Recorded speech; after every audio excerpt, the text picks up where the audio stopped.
Stephen Colbert stopped mid-sentence. His hand froze above the desk. The punchline he had rehearsed for 30 minutes that afternoon evaporated from his lips like it had never existed. The studio went silent. Not the polite silence of a comedic pause. Not the anticipatory quiet before a big reveal. This was different. This was the kind of silence that makes 300 people collectively hold their breath without knowing why. In the control room, monitors flickered with confusion. The director's finger hovered over the commercial break button. A producer's voice crackled through Stephen's earpiece with increasing urgency. Stay on script. The guest is waiting. We're losing the window. But Stephen Colbert was not listening. He was looking at something the cameras were never supposed to capture. Something that would challenge everything we think we know about the boundary between entertainment and raw human truth. What happened next would never officially air. But the uncut footage exists. And what it reveals about Stephen Colbert is something his millions of viewers have never truly understood. Let me take you back to how this moment began. It was a Tuesday taping, October, the kind of autumn evening in New York when the city feels electric with possibility. The Late Show audience had filed into the Ed Sullivan Theater with the usual excitement. Tourists from Kansas, college students from Brooklyn, a retired couple from Florida celebrating their 40th anniversary. And in the third row, seat C14, a woman named Margaret Chin. She was 67 years old. Thin, gray hair pulled back in a practical bun. She wore a navy cardigan that had seen better decades. Unremarkable in every visible way. The kind of person your eyes slide past in a crowd without registering. But Margaret Chun was carrying something invisible. A weight so heavy it had bent her spine for 43 years. She had come to the taping alone. Her daughter had given her the tickets as a birthday gift 3 months earlier. A small gesture of kindness for a woman who rarely left her apartment anymore. A woman who had stopped believing that the world had anything left to offer her. Margaret had almost thrown the tickets away. Twice, she had held them over the trash can. Twice, something stopped her. She did not know Stephen Colbert personally. She had watched him occasionally over the years. Found him clever. Appreciated his intelligence. But she was not a devoted fan. She was not there for the celebrity. She was there because she had made a decision. A terrible decision. And she wanted one last night of something that felt normal before she went through with it. The taping began like any other. Stephen emerged to thunderous applause. He adjusted his glasses with that familiar precision, shuffled his note cards, launched into the opening monologue with the practiced ease of a man who has done this more than 2,000 times. The jokes landed. The audience laughed. The rhythm of late-night television hummed along its well-worn track. Margaret sat quietly in her seat, hands folded in her lap, a small, distant smile on her face. The performance was fine. The distraction was working. For a few minutes, she could pretend she was just an ordinary woman enjoying an ordinary evening. Then Stephen started talking about teachers. It was not a planned segment, just a brief mention, a transition into a bit about education funding. The kind of political commentary that The Late Show weaves into its fabric every night. But Stephen lingered on it. Something in his delivery shifted. The jokes paused. He talked about his own teachers. The ones who saw something in him when he could not see it himself. The woman who told him at 16 that his pain could become his power. That the grief he carried could be transformed into something that helped other people carry theirs. He was talking about Mrs. Eleanor Simmons, a drama teacher from his high school in Charleston. The woman who had spotted a broken boy hiding behind comedy and refused to let him disappear. In the third row, Margaret Chin's hands began to tremble. Because Margaret Chin had been a teacher. For 31 years. Elementary school. 3rd grade. Room 204 at Jefferson Elementary in a small town in Ohio that no one outside the county had ever heard of. And 43 years ago, she had failed a student named Daniel Morrison. Daniel was 8 years old. Quiet. Withdrawn. The kind of child who sits in the back corner and hopes no one notices him. Margaret had noticed. Of course she had noticed. She was trained to notice. But it was 1981. Resources were different. Understanding was different. When Margaret reported her concerns to the principal, she was told not to make waves. When she called Daniel's home, his father answered with a voice that made her blood run cold. When she pushed harder, she was warned that her contract was up for renewal. She stopped pushing. 3 months later, Daniel Morrison was dead. The official report said accident. Everyone in that small town knew the truth. Everyone stayed silent. Margaret left teaching 2 years later. She never went back. She never forgave herself. For 43 years, she had carried Daniel's face in her memory. His quiet voice. The bruises she had seen and rationalized away. The moment she had chosen her career over his life. And now, sitting in the third row of the Late Show, listening to Stephen Colbert talk about teachers who saved children, the wall she had built around that memory finally cracked. She did not make a sound. That was not her way. But her shoulders began to shake. Her eyes filled with tears that spilled down her cheeks without permission. Her hands gripped the armrests so hard her knuckles went white. The woman beside her noticed, looked uncomfortable, shifted slightly away. Stephen Colbert noticed too. He had been in television long enough to read a room, to sense when the energy shifted. His eyes moved from the teleprompter to the audience, scanning the faces as he delivered his lines. It was an automatic habit, a way of staying connected to the real people in front of him, not just the millions watching at home. His gaze landed on Margaret Shun, and something in him paused. Later, crew members would describe what happened next as the moment they knew this taping was different. The moment the professional performer disappeared and something else took his place. Stephen stopped mid-sentence. The punchline died on his lips. The producer's voice was already in his ear. Keep moving. Stay on script. The guest is waiting backstage. Commercial break in 90 seconds. Do not deviate. Stephen reached up and removed his earpiece. Set it carefully on the desk. The tiny gesture was a declaration. He was no longer listening to the machine. He looked directly at Margaret Shun. Not at the camera. Not at the audience as a collective mass. At her. One person. One face. One story he could not possibly know, but somehow seemed to recognize. The silence stretched. 5 seconds.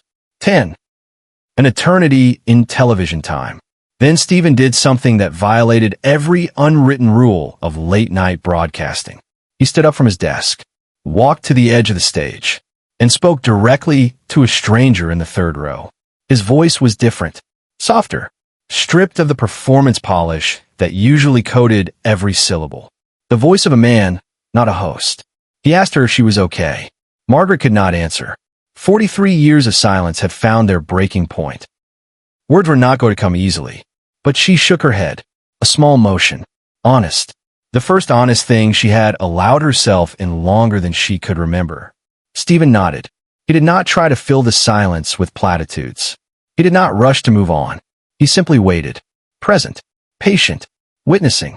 If someone you love is carrying something they have never said out loud, this story might be the thing that helps them finally speak. Subscribe and leave a comment because this story challenges more than just emotions. The audience did not know how to react. Some shifted uncomfortably. Others watched with a strange intensity. The cameras kept rolling, capturing something that was never supposed to be content. Then Stephen made a decision that would change everything. He walked down the steps at the side of the stage, into the audience, past the first row, the second row, until he was standing in the aisle beside Margaret Shun. The scheduled celebrity guest backstage was forgotten. The commercial break passed without cutting away. The producers watched their monitors with a mixture of horror and fascination. Stephen knelt down beside Margaret's seat, eye level, close enough to speak without being overheard by the entire studio, far enough to give her space. What passed between them in the next few minutes was never fully captured on any microphone. The audio from that section of the theater was muddy, filled with the ambient noise of 300 people trying to breathe quietly. But the people nearby would later describe fragments. Stephen asking gentle questions. Margaret speaking in a voice barely above a whisper. The name Daniel emerging from her lips for the first time in decades. A story of guilt and grief and the impossible weight of a choice made when she was barely older than the child she failed to save. Stephen did not try to absolve her. He did not offer easy comfort or tell her it was not her fault. He simply listened, nodded, asked questions that showed he understood the complexity of what she was saying. At one point, he reached into his jacket pocket and pulled out a small notebook. Not the note cards from his monologue. A personal notebook, leather-bound, worn from years of use. He tore out a blank page, wrote something on it, folded it carefully, and pressed it into Margaret's hand. Later, she would tell her daughter what it said. 3 words and a phone number. The words were these: "You are seen." The phone number belonged to a grief counselor Stephen had worked with after the deaths of his father and 2 brothers in a plane crash when he was 10 years old. A woman who had helped him learn to carry the uncarryable. For the next 12 minutes, Stephen Colbert sat in the aisle of his own theater and had a private conversation with a stranger. The show ground to a complete halt. The celebrity guest eventually left without appearing. The producers would later have to apologize to a major studio for the scheduling chaos. None of it mattered. What mattered was what happened in that aisle. A woman who had come to the theater planning to end her life in 3 days was being seen for the first time in 43 years. A man who had built a career on making people laugh was showing them what it looked like to simply be present for another person's pain. The audience began to understand. Something was happening that transcended entertainment. A woman 4 rows back started crying herself, moved by a grief she could not fully comprehend. The man beside her took her hand without knowing why. A teenager in the balcony put away his phone, suddenly ashamed of the impulse to record. When Stephen finally stood up, his eyes were not entirely dry. He walked back to the stage, slowly, like a man returning from somewhere very far away. The audience rose, not in the trained, standing ovation of a studio crowd following cue cards. This was different, slower, more deliberate. 300 people standing because sitting felt impossible. The applause that followed was unlike anything the crew had ever heard. It started soft, almost hesitant, then it built. Not the explosive burst of reaction to a punchline. A rising wave of something deeper. Recognition, gratitude, witness. Stephen returned to his desk, picked up his note cards, tried to find his way back to the rhythm of the show. He made a self-deprecating joke about getting distracted. The laughter that followed was gentle, forgiving. The audience understood. They did not need the show to continue as planned. They had already received something far more valuable. The rest of the taping was abbreviated. Stephen did a shortened interview with a substitute guest, wrapped up the monologue with a few quick jokes, signed off with his usual warmth. But something had changed. In the weeks that followed, Margaret Shun did not go through with her plan. She called the number Stephen had given her. She started therapy. She began, slowly, to tell her story. Not to erase the guilt, but to learn to carry it differently. She wrote letters to Daniel Morrison's surviving family members. She did not ask for forgiveness. She did not expect absolution. She simply told them the truth about what she had seen and failed to act on. She gave them the acknowledgement they had been denied for 4 decades. The responses varied. Some were angry. Some were grateful. One, from Daniel's younger sister, now 61 years old herself, said simply this: "I always knew someone saw. Thank you for finally saying it." Margaret Shun is still alive. She volunteers now at a crisis intervention center in her city. She answers phones. She listens to people who are standing at the edge of decisions they cannot take back. She tells them, sometimes, about a night in New York when a man on television walked away from his desk to see a stranger who had stopped believing she deserved to be seen. Share and subscribe, so this moment of humanity is never lost. The uncut footage from that night was never officially broadcast. The producers made the decision to protect both Stephen and Margaret's privacy. The edited version that aired showed a shortened monologue, a different transition, no sign of what had actually occurred. But the footage exists, and those who have seen it describe it as something extraordinary. A reminder that behind every face in every crowd is a story that has never been fully told. That the weight people carry is often invisible until someone takes the time to ask. That the most powerful thing a person with a platform can do is sometimes simply stop. Stephen Colbert has never publicly discussed what happened that night in detail. In a brief mention on a later show, he said only this: "Sometimes you plan a show, and sometimes the show plans you. The best moments in television are the ones you cannot rehearse." But those who worked closely with him noticed changes after that taping. He started keeping a small notebook in his desk drawer, not for jokes or research, for moments, for faces in the crowd that seemed to be carrying something heavy, for reminders to look up from the teleprompter more often. He became more deliberate about the transitions in his monologues, the moments between jokes, the spaces where he could pause and simply be present with his audience instead of performing for them. He added a line to the pre-show warm-up that his staff delivers to every audience before taping begins. It goes something like this: "If you're going through something difficult, you are not alone in this room, and you are not invisible." The pen that Stephen used to write that note to Margaret was not a fancy commemorative item, an ordinary ballpoint, black ink. Margaret still has it. She keeps it in a small box on her nightstand, along with a folded note and a photograph of Daniel Morrison. She uses the pen to write in her own journal now. The pen is almost out of ink. She cannot bring herself to replace it. The nearly empty cartridge has become a symbol, a reminder that even the smallest things can carry enormous weight. This story is not about celebrity. It is not about television. It is not even really about Stephen Colbert, though he is the one who created the space for it to happen. It is about the moment when someone with every reason to stay behind their desk, to follow the script, to protect the machinery of entertainment, chose instead to see a human being who had stopped believing she was visible. It is about the radical act of noticing. The uncut footage from that night reminds us of something we often forget: that every person we pass on the street, every face in every crowd, every stranger sitting silently in the third row of a theater is carrying a story we cannot see, and that sometimes the most important thing we can do is not to perform, but to pause, to look up from our own scripts, to ask if someone is okay, and then to wait patiently while they remember how to answer. Stephen Colbert did not save Margaret Chin that night. He will be the first to say so. Healing is not a single moment. It is a process that takes years, decades, a lifetime of small choices to keep going. But he gave her something she had stopped believing existed: the experience of being seen, the recognition that her pain was not invisible, the simple human acknowledgement that her story mattered. And sometimes that is enough.